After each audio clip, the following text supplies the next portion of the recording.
예, 다음 그 이재명 대표도 지금 당 대표 사임을 했죠. 예, 사임했습니다. 예, 그래서 이제 이 DJ 이후에 당 대표 연임에 나서는 게 기정사실화되고 있습니다. 예, 그리고 뭐 지금 추대론까지 나오고 있어요. 추대론까지 뭐 이인영 의원이 뭐 나선다 이런 게 거론되다가 또 지금 또 잠잠해지고 사실상 나서기가 어렵지 않느냐 이런 이야기도 나오고 그 아싸리 추대를 하자 이런 말도 있습니다. 그리고 최고위원 후보로 나온 사람들도 전부 다 친명의 깃발을 내걸고 있고 어떻게 보고 계십니까? 일단 뭐 이재명 대표의 연임 의지는 확고해 보입니다. 확고해 보이는데 본인 입장에서는 뭐 연임 안 하려고 생각했다가 사실은 그러니까 지금 국가와 이 나라의 당면한 거대한 위기 때문에 지금 내가 나갈 수밖에 없다는 나름대로 일종의 명분을 내세우고 있습니다. 그런데 사실 근데 여기서 그러니까 제가 생각했을 때는 본인의 그러니까 지금 그 의지는 강한데 과연 이 의지가 진짜 행동으로 이어질 것이냐의 부분에서는 좀 더 우리가 볼 필요도 있다는 생각도 들어요. 왜냐하면 사실은 지금 그 지난 월요일 날 그러니까 이 지금 그 사퇴를 6월 24일 날 사퇴를 했는데 사퇴를 한 것이 그러니까 지금 전당대회가 50일 앞두고 있는 거거든요. 사실은 조금 있다가 사퇴를 해도 됩니다. 되는데 이렇게 빨리 사퇴를 했다는 것 자체가 본인 입장에서는 어차피 뭐 내가 연임을 만약에 결정을 하게 이제 해가지고 하면 비판 여론이 높아질 거니까 그 비판 여론을 미리 좀 막고 그 나가 이제 전당대회 진짜 이제 뛸 때 되면 좀 그런 비판 여론을 톤다운 시키자. 그런 측면도 분명히 있는 것 같아요. 그리고 또 한편으로는 이재명 대표가 뭐 연임 안 할 수도 있다. 뭐 그런 여러 가지 또 이 논란들이 있는 부분들을 확고하게 이 종결시키겠다는 의지도 강한 것 같은데요. 그럼에도 불구하고 저는 조금의 가능성을 하나 저는 보는 부분은 극적 유턴도 있을 수 있다. 예를 들면 연임을 포기할 수도 있다는 거죠. 예를 들면 지금 이재명 대표의 그 지금 연임을 둘러싸고 앞서 우리 대표님께서도 말씀하셨지만 지금 비판 여론이 상당히 높잖아요. 그러니까 지금 이 이재명 1급 체제다. 민주당에서의 당명에 민주당이 들어가 있는데 정작 민주당이 민주가 빠졌다는 이야기가 나올 정도 이야기이기 때문에 사실 본인 입장에서도 지금 아마 여론을 좀 더 지켜볼 가능성이 상당히 높기 때문에 지금 시간이 좀 남아있기 때문에 본인 입장에서는 뭐 연임 안 할 것 같으면 내가 사퇴 안 할 거라는 이야기는 했지만 아마 상당히 장고를 하면서 자신이 향후 거친 문제에 대해서 조금의 가능성은 저는 열어두고 생각을 읽지 않을까라는 생각을 해봅니다. 제가 좀 전에 김대중 전 대통령 이후에 24년 만에 처음 있는 일이다 이런 이야기를 했는데 그때 김대중 그 대통령은 총재를 하다가 대선을 통해서 당선되시고 나서 당연히 그때는 그 시절에는 대통령이 당 총재를 겸했어요.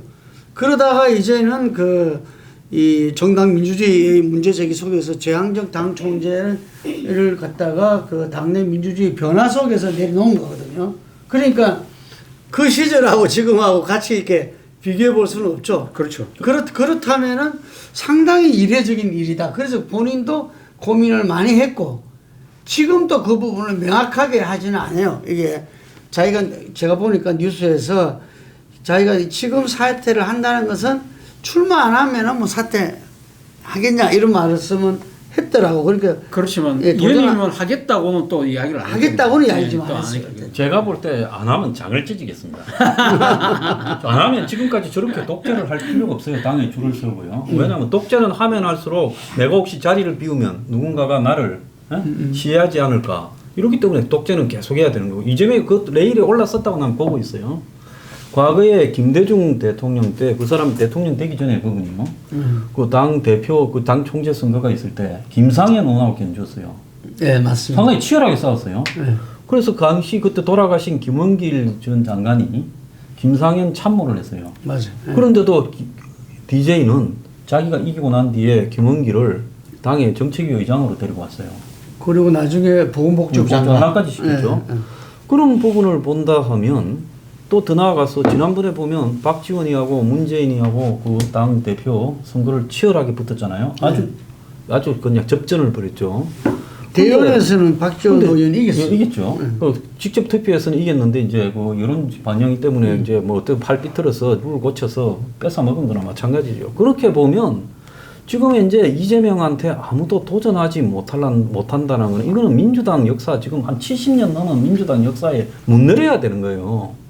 자, 그러니까 이재명이가 자기도 좀 독재한다고 욕먹을까봐 고민한 척 하지만 그거는 악마의 눈물에 불과하고 저 사람 조금 있으면 또 언제 걷냐는 듯이 다시 나올 거예요. 그래서 이재명이 이제 뽑느냐 안 뽑느냐는 찬반 투표하지. 그래서 이제 북한처럼 수령에 대해서 뭐 반대할 수 있어요. 한 90% 넘는 그런 이제 찬성률이 나올 거라고 보고 있습니다. 이제 이재명이 하나 간과하는 거는요. 국민을 우습게 보고 이런 행동을 지속적이고 반복적으로 했을 때 나중에 이제 국민적 저항이 이재명이한테 올 수 있다는 거예요. 최근에 보면 이재명에 대해서 여권에서 바짝 쪼고 있잖아요.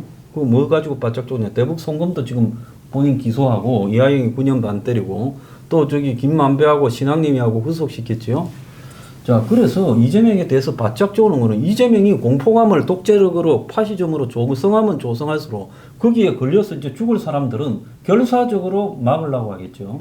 그래서 내가 볼 때 이재명은 솔직히 말하면 독재를 타도한다고 자기가 또 독재를 하면서 결국 로베스피에르의 길을 가고 있다. 난 그래 보고 있습니다. 나중에 단두대에 올랐을 거예요. 이 정도 비판도 못하고 이재명이 하는 꼬라지를 바라보면서 토론한다 하면 되겠습니까? 네. 지금 이재명 대표의 가장 큰 딜레마는 윤석열 대통령에 대한 비토 정서가 민주당 지지, 이재명 지지로 오지가 않는다는 겁니다. 그러니까 이번 지난주 21일 날 그 6월 3주차 갤럽 여론조사에서 보면은 국민의힘이 32%, 민주당 28%입니다. 4%포인트가 뒤지죠. 그 이거 어찌 된 겁니까? 이거? 그래서 제가 이제 하는 이야기가 분명 우리가 집 여론조사라는 거는 여러 여론조사를 전체적으로 체계적으로 연관지어서 해석을 해야 되는데 윤석열 대통령 지지율 딱 하나 해석해 놓고 그것만 갖고서 모든 논쟁을 몰아가는데 윤석열 대통령 지지율 하나만 놓고 보면은 뭐 지난 총선 그 승리하는 것도 민주당이 이해는 가지만 그러면은 여기에도 그 정당 지지율이 되고 그 저기 의석수의 그 결과들에 합당한 지금 정당 지지율이 나와줘야 돼요. 그렇지 않습니다. 이재명 대표가 이번에 어대명이라고 해서 뭐 지금 희한한 지금 이 말들이 다 생기는데 어대한 어대명 그건 뭐 양쪽 다 똑같아 보여요. 저도 동의합니다. 문제는 출마하겠죠. 출마 안 한다는 거 제가 볼 때는 정치판 뭐 우리가 한두 번 지켜보는 것도 아니고 이재명 대표가 지금 당 대표를 안 맡을 수가 없어요. 그거는 국가 이 민족분 뭐 그렇게 명분을 내셔도 제가 볼 때는 본인을 위해서도 출마를 해야 됩니다. 그렇기 때문에 출마를 합니다. 문제는 대항마가 없어요. 대항마가 없다 보면은 이 전당대회 모양이 아예 참 모양이 우서 모양이 되는 거예요. 추대대회가 되어버립니다. 추대대회가 돼갖고 90% 이상 나오겠죠. 찬성이.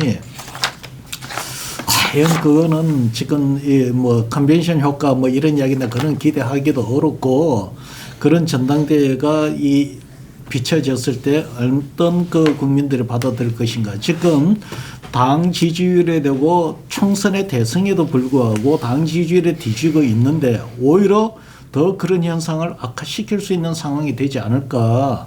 이제 그런 뭐 우려를 하는 거죠. 지금 얘기되고, 뭐 이재명 대표가 어떻게 됐을 때 다음 대선에 그 악영향을 미칠 수 있다, 나쁜 영향을 미칠 수 있다. 그거를 2년, 3년 후에 어떤 그거로 볼 필요 없이 현재 나오는 여론조사를 종합해서 보면 이미 그 현상이 나타나고 있습니다. 그래서 이재명 대표는 출마하느냐 마느냐 당연히 출마하겠죠. 되느냐 안 되느냐 당연히 되겠죠. 문제는 과연 당 대표가 되고 나서 지금과는 좀 다른 좀 정도가 아니고 전혀 다른 그런 문제는 당 대표에서 바로 그 다음은 다음 이 대선으로 가기 때문에 지금의 당 대표와 다음의 당 대표는 좀 다를 수가 있습니다. 그래서 지금의 당대표와 다른 그런 모습을 보여줄 수 있느냐 없느냐 그 문제만 남은 것 같습니다. 네, 그러니까 당 대표님은 뭐 기승사실화, 그죠? 출마도 하실 거고 당선도 될 거다. 뭐 이런 이야기인데 실제로 이재명 당 대표 연임은 본인이 사법 리스크와 방어와 그리고 그 대권 직행에 도움이 된다라고 이제 그 보는 거죠. 그런데 과연 이것이 본인이 대통령 당선, 민주당의 정권 교체 이게 도움이 될 것이냐? 이게 그 관건 아니겠습니까? 이게 현재 여의도 대통령이다. 이해창이 누렸던 여의도 대통령. 여의도 대통령만 하면은 거기는 부정적인 요소가 포함되어 있잖아요. 여의도 대통령이 실제 대통령 못 된다 이런 이야기인데 그 부분들을 갖다가 저는 우리 정치사에 아마 처음 있는 일극 체제라는 거. 저는 이게 거부감이 많아서 가급적이면 이 용어를 안 썼는데 지금 보니까 모든 언론에서 쓰고 있어요. 일극 체제라는 게.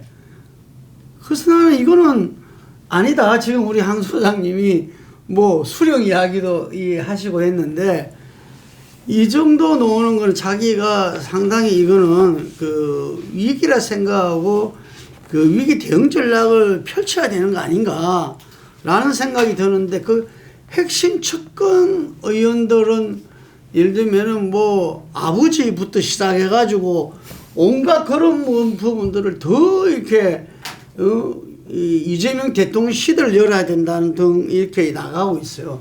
그 우리나라 국민들이 선거에서 가장 단호한 게 뭐냐면 제가 30여 년 동안 지켜볼 때는 오만과 독설입니다. 오만과 독설은 한 번도 국민들이 투표를 통해서 응징하지 않은 적이 없어요.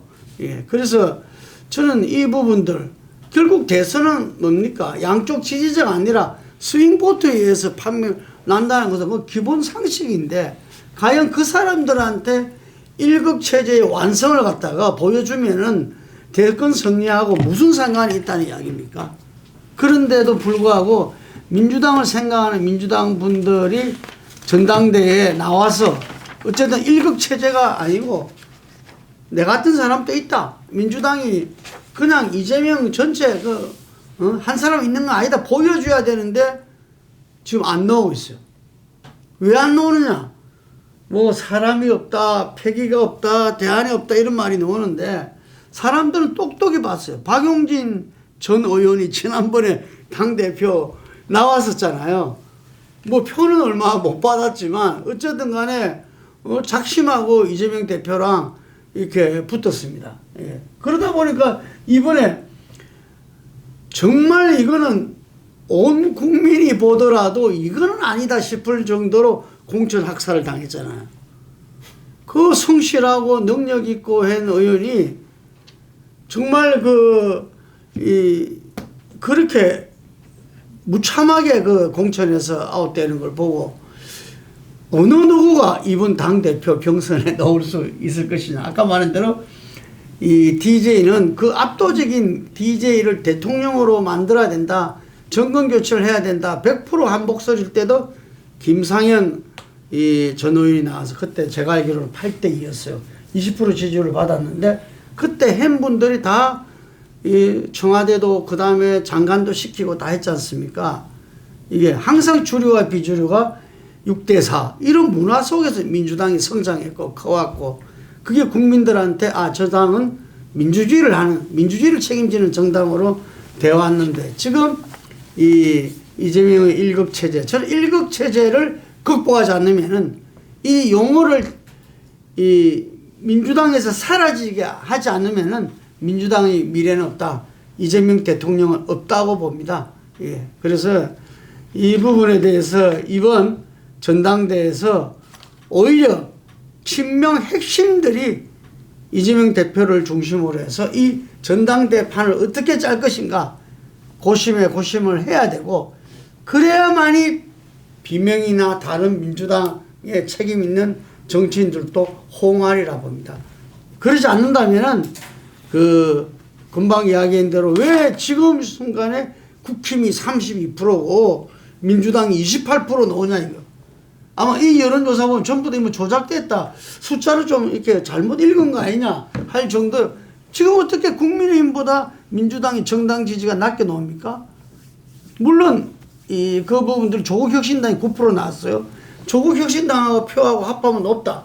그거는 3당은 3당일 따름입니다. 이게. 그래서 저는 이 부분에 대해서 주목하지 않아요.